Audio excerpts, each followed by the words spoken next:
Hey good people, how's it going? How's life treating you? Like, I put out my other video about why do we stay so long, and you know, I found my answers, and now we're talking about clearing up. How do you clear up after you've been involved in a toxic relationship? How do you go within yourself, cleanse your spirit, your soul, your mind, your heart, and become new? This is something that those who feel it know it. So it's kind of like you find ways to take care of you, right? And for me, this looks like journaling. I've always been someone who's a journal anyway. I've always been someone to write, but write out your feelings, speak to trusted loved ones, do things that you love doing, do things that bring you joy, you know, look after yourself, eat right, go to the gym, you know, and seek God, you know, and draw closer to something that feels like peace in your heart, because clearly you're in pieces, and you know, you've experienced separation, you've experienced something that wasn't of good value to your spirit, so you know, you're sad, you know, and I'm not saying that you're sad, this is my experience of saying that I'm sad, or I was sad, and I'm coming out of the sadness. And it's okay to feel sad, it's okay to feel like you let yourself down, it's okay to feel disappointed, it's okay not to be okay, because everything's going to be okay in the end, and if it's not okay, then it's not the end. Someone said that to me, and it just rings so true, like everything's always okay in the end, so if it's not okay, it's not the end, you know. And I will say, like, it's important that you truly be honest with yourself, because even with all the content out there, you know, they're speaking about toxic relationships and all these things, and I'm not here to talk on anybody's perspective or what they need to say, but what I will say to add to the information that's already out there is to be totally honest with yourself and the part that you played in that. So in my previous video, you will see that I said that, you know, I lacked self-worth, self-esteem, self-respect, and these are things that were true, you know, because if I seen myself in a high value position within myself, if I implemented my boundaries, that person probably wouldn't even have the time of day to really experience all of this, you know what I mean?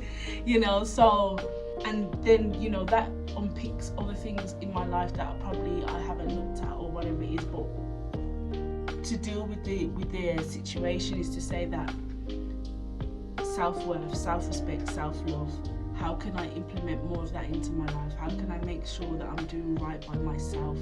How can I not see signs and still take fast, you know what I mean? And clearing up looks like taking time out, you know what I mean? Taking time out for yourself and being still. You don't need, you know, people say to get over somebody, you need to get under somebody, and that doesn't work. It doesn't work.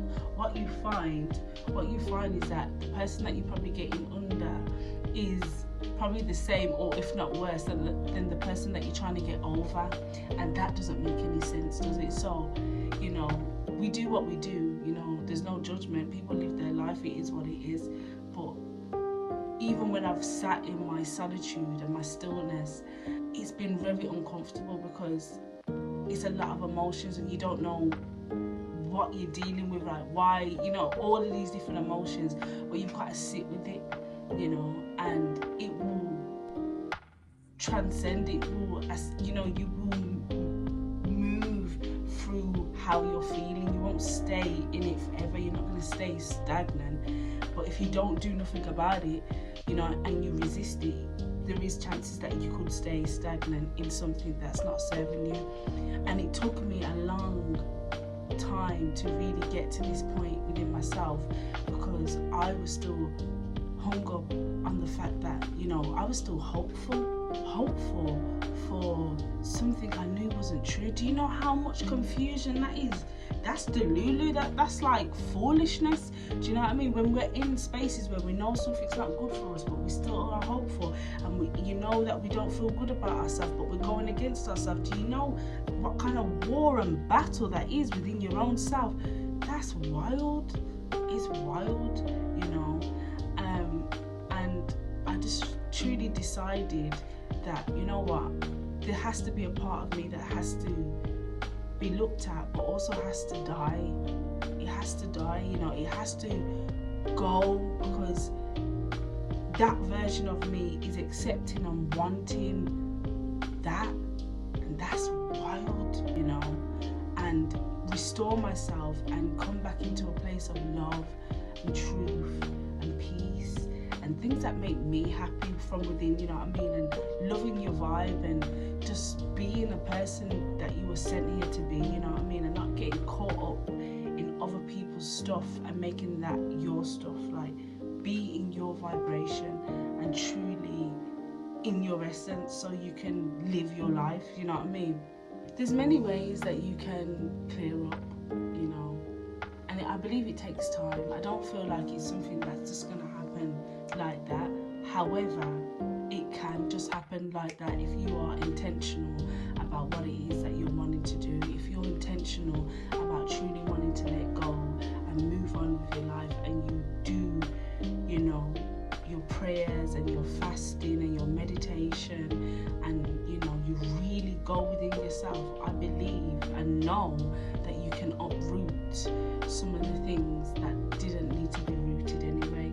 You know what I mean? There's a time and a season for everything. So flow with your season and your time. Seek wise counsel to support you and guide you, right? You don't have to do things on your own, but seek wise counsel for yourself, you know. Pray about it, fast, meditate. You know I need to fast, and that's a whole nother journey in itself, you know. But yeah, take time. This is the time that you need to take for yourself to really grieve that process. Grieve it, mourn it. It's a loss. Lay flowers down, sing Amazing Grace, because you know it's a funeral.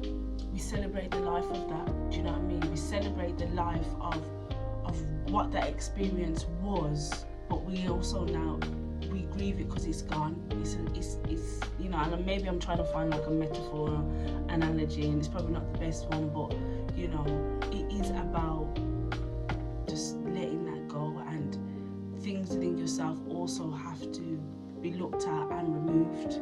It's not about the other person. They've got their work to do. It's about you and what you're deciding to do for yourself, and get into depths within yourself and really doing the work, you know, and doing the work with love and a smile. And you know, there's me like trying to smile through it. Like, it's a lot. I'm not gonna say it's not a lot, but it's like doing the work with a bit of energy and vibes. It doesn't have to all be sad and morbid, but if you do feel sad and morbid, if you do feel down and out, feel it, you know. And I think because I'm quite further on within my journey, like it's been a long time now that I'm even at this point, I've done a lot of crying, I've done a lot of sadness, I've done a lot of not understanding, and you know, trying to get something back that I don't actually want that, but you think you want it back, and playing the games, and you know, just being a part of a life that is not serving me and has never really served me, you know. Because there's this film, right, I think it's called How to Be a Player, and the pimp in it says women that are players want to be played, they need to be played, they ought to be played in order for the cycle to continue. God, I don't want to be a player no more. I don't want to play that game anymore. It's not for me. So if this video has resonated with you, please do like, comment, share with a friend that maybe going through something like this, and yeah, and if you enjoyed this content, let me know. And until next time, remember to stay divine, stay excellent, and let love guide you. Peace.